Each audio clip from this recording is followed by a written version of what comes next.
Hello everybody and welcome. In this video I'm going to show you how to change volume balance for your headphones Sony.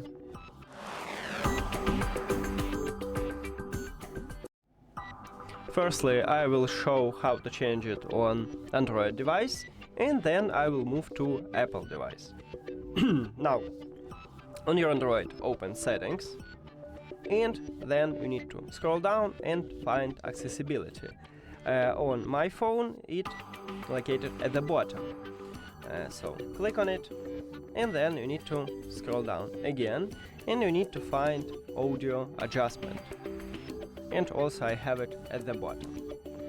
Click on it, and right here we have volume balance. So to increase it for the right ear cup, just move it to the right, the slider, but once you increase it for, let's say, right, you will lower it for the left ear bud. It's the same when you move it to the left and you increase the volume for your left ear bud, you will lower it for the right ear cup.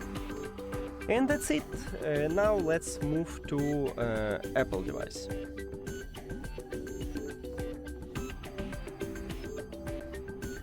And on Apple device, you need to also open Settings, and then we need to find again Accessibility.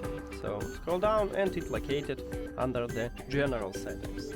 Click on it, and now scroll down again. You need to find Hearing, and right here we have Audio and Visual. Click on it, then scroll down again, just a bit, and right here we have Volume Balance. To increase it for the right earbud, just move the slider to the right, but once you increase it for the right earbud, it will lower the volume on your left earbud. It's the same with the left earbud, just move it to the left, and you increase for the left earbud, but lower it for the right earbud. Thank you for watching this video. If you found it helpful, please consider subscribing to the channel and leave the like on the video. See you later!